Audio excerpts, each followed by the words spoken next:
Welcome back. We have in the studio Keith Hunter, journalist, broadcaster, documentary maker. Welcome, Keith. Thank you. Thanks for coming to the show. Pleasure. Author of Trial by Trickery, the most comprehensive investigation of the famous Sounds murders and the conviction of Scott Watson. I want to ask you first of all, what was it that kind of grabbed your attention and made you think that there was something wrong with the conviction for murder of Scott Watson? There were two things at the time it all went down. The first thing was, you'll recall that a ketch, a mystery yacht, is involved in this. The missing pair was supposedly put onto a ketch at Furneaux Lodge in the Marlborough Sounds at the end of New Year's Day 1998, and they went missing. Now this ketch, and it was a ketch for a good 2 or 3 weeks, and the country was told about this ketch, everyone was looking for it, and over a period of a very short time this ketch kind of morphed into a little boat. It had started out as a big boat, and then it slowly became a little boat, and I recall feeling very strange about this. I mean, prior to that I thought, okay, it's an honest inquiry and there's honest work, and they're looking for this honest boat, honestly, and when the ketch started to disappear and it became from a big two-masted yacht to a little one-masted yacht, I thought I got the shivers. And the second thing was, I don't know whether you'll recall the scratch marks on the hatch cover. Olivia Hope, one of the two who went missing, supposedly had been caught had been trapped in Scott Watson's boat, and she had scratched the hatch cover above the bed compartment. And I put on my drama director's hat and thought, well, could I ask a girl in this circumstance to do that, given that she's panicking, her mate's been dead, the murderer's just outside, she's in this little compartment. Could I possibly ask, honestly and seriously ask a girl, if I was taking a shot of it, a camera, a drama, to do that? And I thought, this is not human behaviour. And I found it very disturbing that you could actually, a sensible police investigation could actually accuse, say that this could happen. It just couldn't. Yeah. So that's how I got started. Well, actually, it's interesting you're saying with the ketch. I mean, because of course, as you said, this is the ketch that Ben Smart and Olivia Hope they were last seen getting onto this boat. And I myself have spoken to people who saw a ketch fitting the original descriptions that they reported to the police, and the police told them at that stage, we're not taking reports about that boat anymore. Yeah. So it seems like there was a... They were told very early in the inquiry, the police were told by their masters that we don't want the ketch, we're not looking for the ketch. Yeah. They were quite satisfied by about the 14th of January. Yeah. And interestingly, the then Deputy Solicitor General, who was one of the prosecutors, told the jury and told the court at the beginning of the trial of Scott Watson that no one had reported seeing a ketch of this description. No one had, well, dozens, if not hundreds, reported seeing that ketch, as you found out yourself. And I've spoken to some it myself, was outstandingly dreadful misleading of the jury. So you did a huge amount of work for the book and for the documentary that you made about the case, and I recommend people read that book, Trial by Trickery, and get the DVD if you can find it, because it's well worth a read. Only available from me. Okay, well, and through your website, I assume. The website, yes. Which is? hunterproductions.co.nz. hunterproductions.co.nz. Yep. So in the course of that investigation, you said that those were the things that triggered you. In the course of your investigation, you must have discovered a whole new range of evidence. Heaps and heaps and heaps of things. One of the problems that the police had was showing where Watson had taken these bodies, taken the missing pair, and got rid of them in the amount of time that he had to do so. Now, there was a limited period on New Year's Day where he was seen in one place and seen in another. And between those two times, he had to have taken the bodies somewhere, dumped them, and then come to the place where he was next seen. Well, they put up the story that a yacht had been seen out in Cook Strait, 5 miles off the South Island, just wallowing around there. And it was at 4:30 on New Year's Day.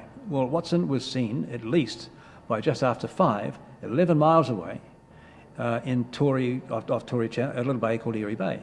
That's 11 nautical miles in half an hour. Now, his little boat, the laws of physics say the fastest that boat will go is 5 to 6 knots. To do the trip that they put to the jury and then told the Court of Appeal we rely on this. Their requirement was that that boat go at 22 knots. It won't do it. It's impossible. And they seriously, the prosecutors seriously put that to the jury, and Watson was convicted on the basis of it. But how did they, I mean, did the lawyers not contest that evidence? Yes, they did. But there are a lot of other things that went down that are, in my view, utterly shocking, dreadful. Yeah. I don't know whether you know about the truth, that you will recall the two-trip theory. Now, what was supposedly happened, Watson, when he went into the trial, understood that he was being accused of going from Furneaux Lodge at some time at night to his boat in a water taxi with a particular driver named Guy Wallace and some other people, including Ben and Olivia. And he went in this water taxi, took him to his boat, and the three of them got off at his boat, the Blade. That's what he thought he was being accused of. Yep. He thought all he had to do was to prove to the court that he didn't go with these other people. He went by himself, he said, in a water taxi, which he was the only passenger. So he thought that's all he had to do was show that this is what happened. And for the entire 3 months of the trial, that is the case that the prosecutor put to the jury and to the court. This is what happened. He went from there to there with these others. His case was, and he proved it, I didn't go with them, I went with this one. Now then, the prosecutors knew all the time that it was unimpeachable proof that Watson went by himself. And for the entire time, they put up this single trip theory. Now, when it came to the final words of the jury, the prosecutor said very, very suddenly, and for the first time on the last day of the trial, that Watson had gone alone in his boat to home, and then he went back ashore again, and then he went back with Guy Wallace and the two-trip theory. Well, that scenario had not been investigated. It had been prevented being put to the trial for 3 months.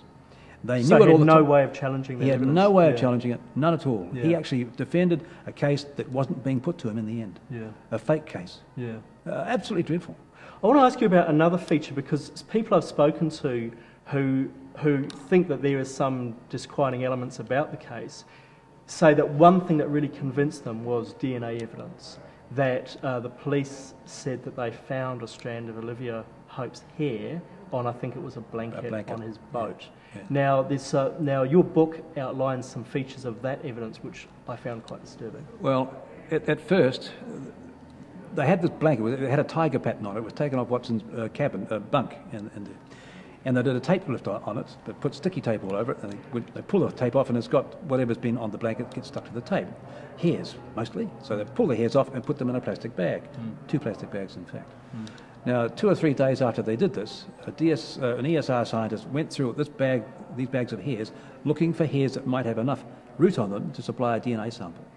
She got 11 hairs off it, which she thought would be useful, investigated them all, examined them with a microscope, and found that none of them would supply a DNA sample, and none of it was any good. So it all rested there. Now, 6 weeks later, for an unknown reason, she went back to this bag of hairs, and suddenly she pulls out of it 2 blonde hairs. Now, most of the bag are the pubic hairs, body hairs, little short black ones for the most part. And she pulls out 2 blonde hairs this long and that long. Both of them happen to have root that might supply a DNA sample. Now, how it was that she missed those 2 blonde hairs in a bag of almost entirely little black hairs is beyond my ken. But she did. She found it, how those hairs got in that bag by themselves. Why weren't they there in January when they were there in March? And of course, you pull them out, send them away, and bingo, Olivia's hairs. Now, in between those 2 things, the police had been to Olivia's bedroom at her home, taken a hairbrush of hers, and taken samples of hairs out of there, delivered them to the ESR laboratory. So the ESR, the laboratory, had access to a bag full of Olivia's hairs, investigated those hairs on the same day, on the same table, as they did the bag of hairs from the blanket. And I mean, it's really